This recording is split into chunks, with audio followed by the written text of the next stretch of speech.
Hello and welcome to the finale of my personal retrospective of the Tekken franchise. This is the last game left to cover before the eventual release of Tekken 8 next year, and we're ending with one of the best fighting games you can get your hands on as of this video's upload date. But before we get into the main subject matter, I'd like to take a step back and briefly talk about Bandai Namco's free-to-play fighter of 2013, Tekken Revolution. This is a PlayStation 3 exclusive title that recycled graphical assets from Tag Tournament 2, but completely revamped its combat system. Since it's an online-only game that's no longer in service, I unfortunately can't show it off.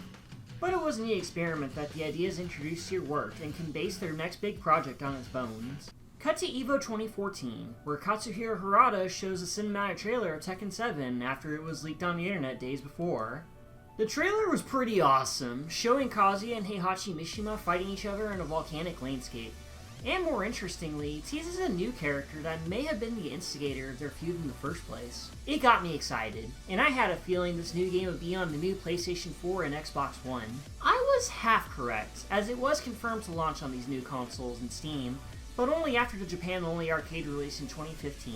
Okay, that's kind of a bummer because arcades are nothing here anymore aside from Dave & Buster's. Perhaps it'll drop on consoles the year after. Of course, I should have learned from Tekken 6 that they made another arcade-only update for the game subtitled Feud Retribution. The trailer dropped online and casually said, "Yeah, this game's got Akuma from Street Fighter." This was mind-blowing at first, until you realize that Tekken Cross Street Fighter is still a thing. Oh, it's not a thing anymore. This revelation got me more excited for the inevitable console release, and it was confirmed that the home version would use Fated Retribution as the foundation for its gameplay. And on June 2nd, 2017, Tekken 7 was released internationally for the PS4, Xbox One, and Steam. As for me, I was a mild-mannered retail worker patiently waiting to pick up his pre-order copy from GameStop. They contacted me the day before its official release, and I got my copy of the game day zero, which was a first for me, but not the last. After preloading all the necessary data on my PS4, I finally got to play through Tekken 7, and I managed to get every trophy in the span of a week. This is the most fun I've had of a new fighting game in a long time, and even after theoretically doing everything, I still couldn't put it down. Even to this day, I still get a kick out of it during my downtime. But now that Tekken 8 is closer in our reach, and this iteration is near the end of its support after 6 years of updates, it's time to put my thoughts on it in recording and immortalize the impressions it left on me. So without further ado, let's get into the story. The story mode, titled the Mishima Saga, is an episodic narrative where events are shown via cinematic cutscenes with battles in between them. Clearly Bandai Namco was looking at how NetherRealm Studios was handling their fighting game story modes and decided to structure it similarly. It's also worth mentioning here that there are a bunch of tiny side stories revolving around the non-Mishima characters in the roster, and some of these may or may not be canon based on the recent biographies for Tekken 8. Each of these give a brief description of their stake in this most recent tournament, and is followed by a singular fight they participate in. They get an ending, most of the time the perspective is completely different, and that's about it. We don't even get much out of most of the new characters introduced in Tekken 7 aside from Claudio, who does have a role in the main story. His deal is he's part of a group of exorcists aiming to destroy demonic entities, and Jin and Kazuya end up on his radar. Shaheen is an Arabic warrior who enters to avenge his friend's death at the hands of Kazuya Mishima. Josie Rizal is a model/kickboxer trying to raise money for her struggling family. Catarina Alves is a Brazilian lady who enters the tournament after her adoptive father goes missing. She gets paired against a giant monster man named Gigas, who is implied to be her surrogate dad genetically altered by G Corporation's mad science. Speaking of G Corp, they had apparently hired a pop idol named Lucky Chloe as the face of their merchandising branch. All of this makes you wonder what's going on through Kazuya's head to make these decisions for his company. In the middle of a world war, no less. But I'm burying the lead. Let's discuss what the main story is all about. It opens over 40 years ago when little child Kazuya is trying in vain to beat up his father Heihachi, but it ends with the cliff toss that started it all.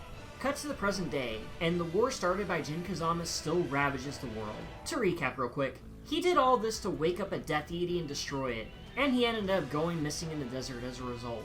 With the Mishima Zaibatsu without a leader, G Corporation has an edge over them, leaving Kazuya and Mishima to conquer the world. That is until the original king of the Iron Fist returns to reclaim his throne once again. He easily swats away a bunch of Tekken Force soldiers, blocking bullets and kicking away missiles. He even makes Nina Williams submit to him. With the Zaibatsu back under his control, he announces the King of Iron Fist Tournament 7 as a call to action for warriors across the globe. It seems like an odd time for a tournament, especially since it's the fourth one to be held within a year or so. But Heihachi has a plan around it. See, the world sees G Corporation as the heroes of the war who fought the Zaibatsu. But if he reveals to the public that their CEO is the devil, they'll revere Heihachi as some sort of saint. He recruits Claudio of the Serious Marksmen to use their underground network of information as a means of exposing Kazuya's evil. He then plans to retrieve Jin from the Middle East to reinforce his righteousness, but he had escaped from the confinement of the United Nations after his devil form goes berserk. After some run-ins with Warring and UN soldiers, he's saved by Lars Alexanderson, who escorts him to Violet Systems. There, Lee Chalon finished fixing up Elisa Boskanovich, but they're ambushed by Tekken 4 soldiers and are forced to relocate. Heihachi dispatches Nina to infiltrate and capture Jin, but is blissfully unaware of the special guest that's coming for him.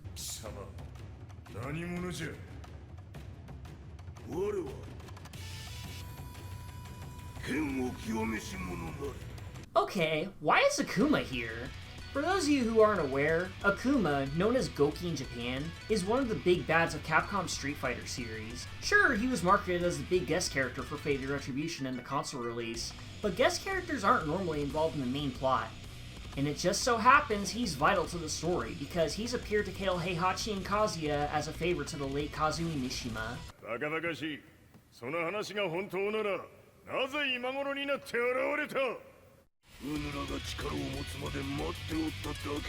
Oh, fuck off! I mean, sure, that's perfectly in character for Akuma and Street Fighter's story, but why would you wait 40 years to fulfill your promise to your deceased friend? Something tells me he was shoehorned into the story at the last minute. The battle is fierce, but Heihachi is defeated and presumed dead after taking the soul-destroying Shungo Kusatsu head-on, leaving Akuma to go after Kazuya next. Meanwhile, Lee and Elisa meet up with Lars in a building owned by Violet Systems where Jin's being kept. They get ambushed by the Tekken Force again, this time led by Nina, who is evenly matched with a jet-propelled chainsaw-armed robot.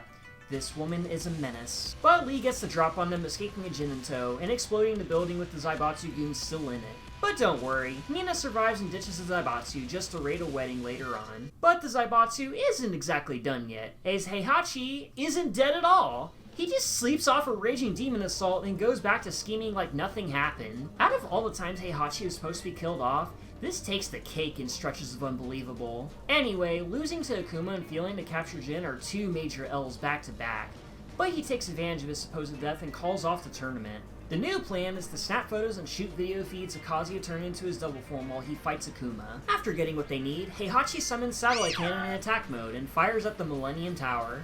2 monsters down in one fell swoop. Heihachi has finally won. Oh, never mind. The public begins to stir about how their supposed hero is Satan, but Kazuya retaliates by shooting a big-ass devil laser at the satellite, knocking it out of orbit. It crashes into a major city, and everyone believes the Zaibatsu shot it down on purpose. And with this incident, the reputation of the Mishima Zaibatsu is completely ruined.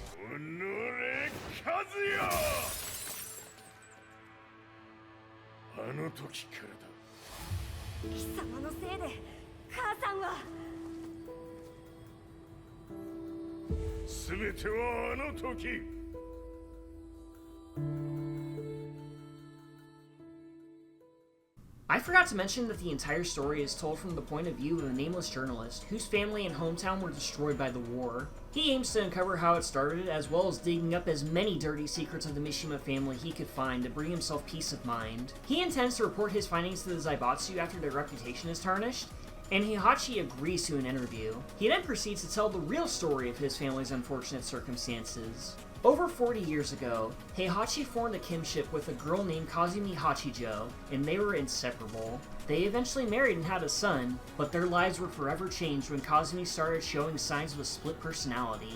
One night she reveals to Heihachi that she had married into the family to kill him in the name of the Hachijo clan, a band of devil gene holders bent on assassinating whoever they please. Declaring him to be a great threat to the world, she transforms into a devil and attempts to attack Heihachi, but is completely overpowered.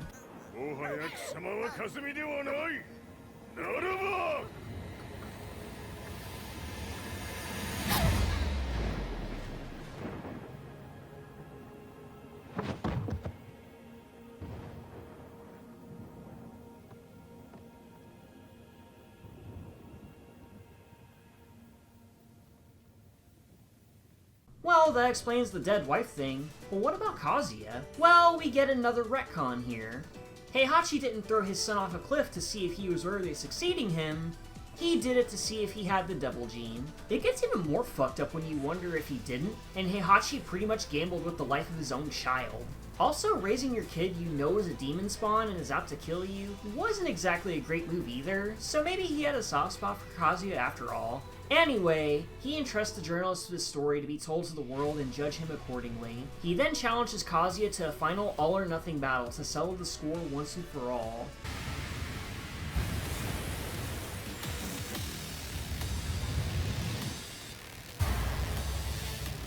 決着をつけるとするか。貴様をここで終わらせる。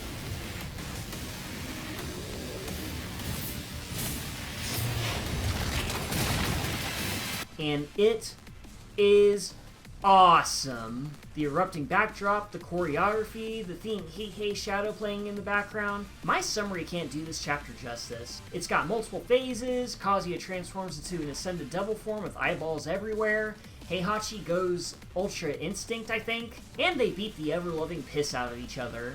There's even a point where Heihachi is nuked by a barrage of devil lasers, and he just gets up just fine.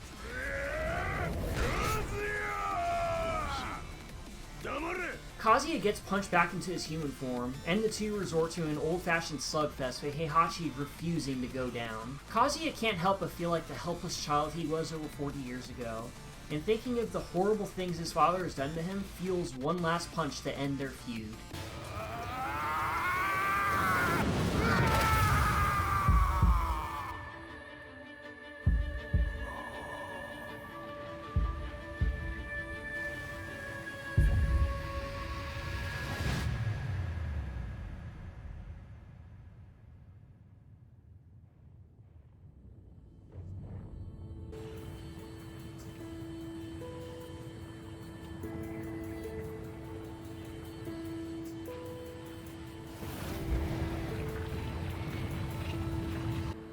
戦いとは最後にどちらが立っているかそれだけだ。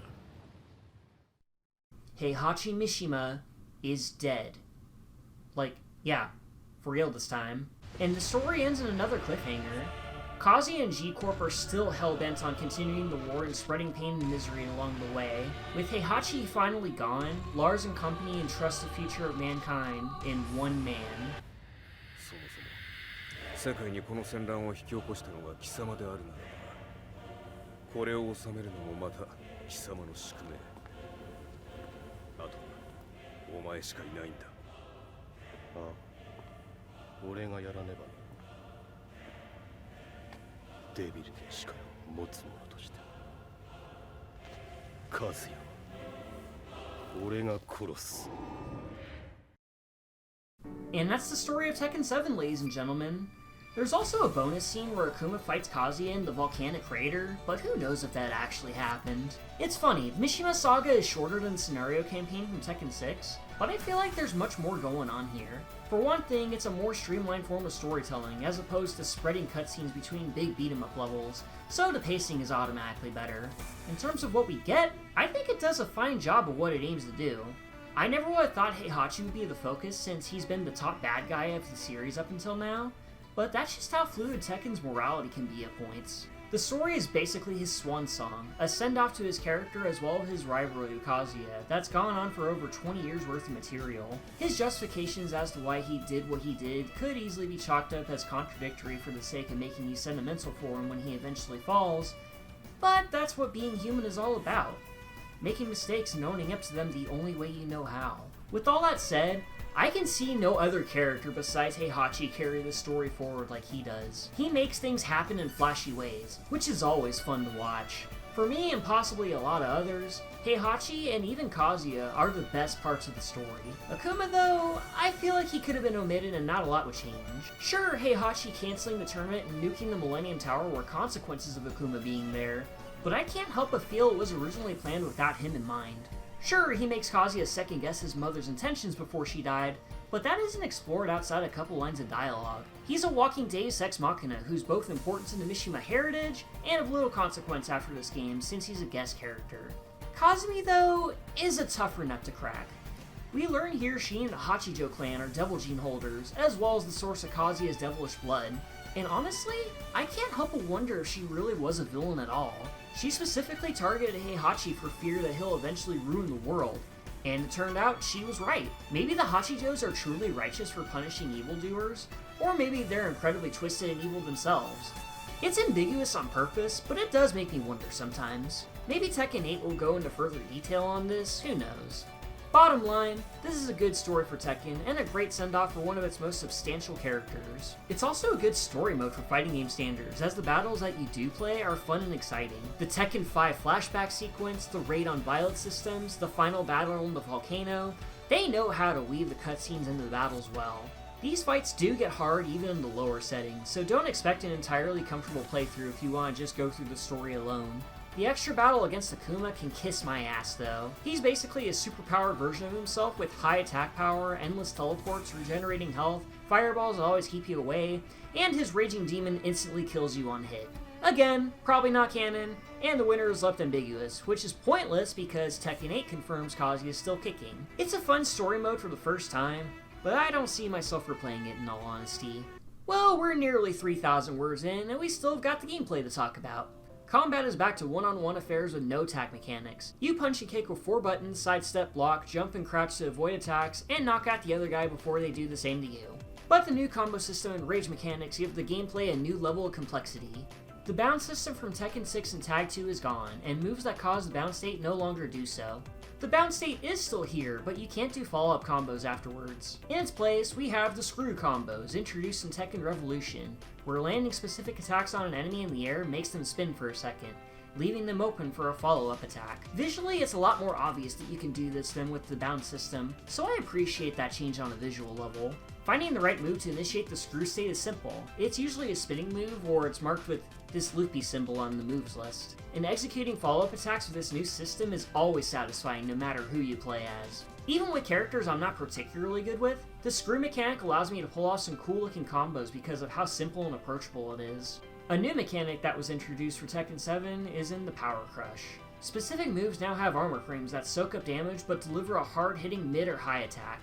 These don't always work as multi-hit combo strings and unblockable moves interrupt them, and you can still die if you're low on health during the animation. It's a somewhat risky mechanic that almost guarantees a hit, but I wouldn't go nuts with these unless you really don't care about taking damage. This kind of leads to another new mechanic involving the rage system introduced in Tekken 6. It still works like before. When your health drops below 10%, your character flashes red and deals double damage until the round ends. But you can expend your rage for one of 2 new moves to deal a decisive blow instead. First is Rage Drive, a special attack command that reminds me of EX specials from other fighting games. Every character has a different rage drive, and all are viable options for starting and extending combos. Then you have the Rage Arts, which are basically your character's super move that always begins with a Power Crush. These do a ton of damage on a raw hit, but the damage scales down significantly if used at the end of a combo. These also have specific button commands tied to them, but you can activate your Rage Art by pressing R1 by default. Some of the Rage Arts are cool, but most of them are kind of bleh visually in my opinion. Both of these options get rid of the rage status after performing them, so it's best to make them count when you can before you peter out. All of these new mechanics are fun and fulfilling in practice, and it all comes together naturally. All that combined with the tried and true Tekken we've been having for a while makes for an incredibly fun fighting system. They even added some neat camera trickery when Power Crushes land, selling the impact even more. But the one that always gets me to cheer aloud is when both players are low health about to exchange blows, and the camera zooms in with everything slowing down, building up the final landing blow. It's such a phenomenally good effect that makes playing Tekken 7 so damn fulfilling. All the characters are fun to play as well, and the base roster is big and well-rounded. You got characters like Katarina, who's the most beginner-friendly of everyone, to more technical fighters like Akuma, who utilizes mechanics from his own fighting game series. Everyone from the initial arcade releases made it in, with returning fighters sporting new moves and in some cases radically different costumes. Some of these are fine, but others feel like a bit too much for me. What is Waring's default costume here? Is he supposed to be like a K-pop pirate? Jeez, Yoshimitsu, someone's been eating a bit too much sushi lately, am I right? There's a good chunk of mode to spend your time on. I already talked in full about the story mode, but there's also the arcade mode, which pits you against random computer-controlled opponents with Heihachi as the sub-boss, and Kazumi as the final boss. She's not too bad to fight against until round 2, when she goes devil mode and becomes immune to throws and flies around like a banshee. She also throws tigers at you and does a literal Tiger uppercut! Just like in the Street Fighter games, beating the arcade with certain conditions makes you fight Akuma as the final battle instead. Arcade is 5 fights long and there's no special endings upon completion. All you get is fight money and achievements. Treasure Battle is like Ghost Battle from the last 3 games, except you don't get to choose who your next opponent is. Here you fight random CPUs to level up your character ranks, earn fight money, and unlock special customization items. Sometimes a special battle can be generated, and this can net you even bigger rewards if you beat them. This is where I spend most of my spare time, just fighting a bunch of random CPUs in a row with characters I rarely use. And I still haven't unlocked everything yet. Customization returns once again, and it functions exactly like it did in Tag Tournament 2. You use fight money to purchase items to equip your character with and even change their colors depending on the item. You can make your mains look as cool or as silly as you want, I won't tell you how to live your life. On the PS4 version, there's a jukebox mode that lets you set whatever music tracks you want to hear in every stage and menu in the game. And it's not limited to the OST from this game, every soundtrack from the series is selectable, which is awesome. No longer do I have to fight to hardcore dubstep in the helipad stage. Now the track is Crimson Sunset from Tekken 5. On that note, I should go over the music and overall presentation. Tekken 7 goes the whole 9 yards of dubstep in its soundtrack, and my opinion on the matter hasn't changed since Tag 2. With that said, however, I really do like a handful of tracks here. Duomo de Sirio, Attack on Rhythm, Heat Hey Shadow, Kazumi's boss theme, and the cream of the crop, Moonsiders. The vocal theme that plays in the credits, Aloneness, is a beautiful vocal piece that never fails to well me up every time. In terms of graphics, this is the best looking game to date. All the characters look amazing in action, and the backdrops are varied in style. And it all runs smooth as butter, assuming your PC isn't hot garbage if you play on Steam. The gallery contains promotional art and all the story cutscenes from Tekken 7, as well as other games and pachinko slots. Most of these are unlockable with a crapload of fight money, but it's totally worth it to watch all the endings from the old games in a single package. The online mode returns with ranked and unranked player matches as your modes of play. There are also tournaments which you can enter, or even organize yourself to replicate any big fighting game tourney online with friends. When it comes to playing Tekken 7 online, I think this has been the best experience so far. They learned a lot how to handle their netcode from the previous entries, and Tekken Revolution really helped in the long run. It's still not perfect, as disconnections still exist, especially when you match up with people in other countries, but I've had stable matches against other folks in the United States during my tenure. And that's it for modes in the base game. It's not a lot compared to the older games, but you still get your money's worth from the fighting system alone. But since this is the digital age of gaming, there's a bunch of additional updates and downloadable content for Tekken 7 since 2017. If you had pre-ordered the game, you would have access to Eliza, a narcoleptic vampire with Street Fighter commands that was introduced in Revolution. There was also the first season pass that gave you access to new characters and stages. Geese Howard from SNK's Fatal Fury and the King of Fighters, and Noctis Lucis Kylan from Final Fantasy 15. Geese makes sense. He's a boss from the classic 2D fighting game series, and one of the big dogs in SNK's legendary lineup. Noctis, though, feels a bit out of left field, but they made him fun to play, albeit a little busted at points. This also gives you access to the always fun time sink, Tekken Bowl. Just like before, you play through 10 frames of bowling with different throw strengths between characters. Season 2 dropped in 2018 and eventually added Anna Williams, Lei Wulong, Craig Marduk, Armor King, Julia Chang, and the most bizarre guest character in the game, Negan Smith from The Walking Dead. The reason for this random-ass guest character? Oh, Harada really likes The Walking Dead. Okay then. I do joke about Negan from Tekken 7, but he's actually kinda fun. I hope you got your shitting pants on. I also really like Julia's redesign here. Making her a budding streamer was a good call. I know we've all been there. Season 3 brought back Zafina and Gonryu, while introducing 2 new characters. Leroy Smith, a blind Wing Chun master, and Fukumran. How do you say this name? I have no clue. An extremely big Muay Thai fighter that arrives in battle via portable prison. And finally, Season 4 ends with Kunimitsu II, the daughter of Yoshimitsu's rival from the first 2 games, as well as the Prime Minister of Poland herself, Lydia Sobieska. She's the most authentic practitioner of Shotokan karate compared to Kazuya's exaggerated take on it, and her wide stances are pretty dope. Out of all the newcomers in this game, I think Leroy and Lydia are the coolest in my opinion. All this and more are available for individual downloads separate from the base game, can be bought in bulk via the season passes, Or more economically, everything is available via the Definitive Edition. Tekken 7 and all of its DLC always go on sale and are pretty cheap anyway, so if you want to jump in and get some of the best Tekken out there, this is the way to go. But I don't have to sell you on this game. It's the highest selling entry in the series as of 2022, surpassing Tekken 3's milestone. So yeah, Tekken 7 is more than worth it. That's all I got for this game. This was the hardest review to write so far, but the easiest to sit down and play. I often get lost in the gameplay, that comprehensive thought eludes me. But hopefully I was able to properly go over everything it has to offer. It's a fantastic fighting game with top-notch graphics, an immersive story mode, decent online, and the best fighting mechanics in the entire series to date. Tekken 7 is a special game in the series that illuminated the dark void that was real life. Being a responsible adult with a job and obligations can be physically and emotionally draining, but sitting down and having a few matches with my friends and even strangers online alleviated the pain and monotony. And playing through it all again for this video was an enjoyable experience. When I started making videos on YouTube gushing about my love for Tekken, I didn't think I'd get very far.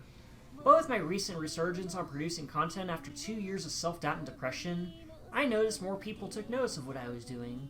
I never would have thought one of my silly Tekken reviews would break 100 views, let alone 3 of them, but I sincerely appreciate everyone who stopped by and supported me in my recent endeavors. Tekken means a lot to me as a series I've been keeping up with since I was a kid, and hopefully I was able to strike a chord with anyone who stumbles on my videos. Thank you all. I wouldn't be able to make it this far without you. So, where do we go from here? I could go over the more obscure Tekken games like Advance or 3D Prime Edition, but that'd just be parodying earlier videos I've done. There's still an entire world of fighting games to explore. I've wanted to explore the zaniness of Mortal Kombat since the new game is dropping soon, or maybe I could broaden my horizons and try something new.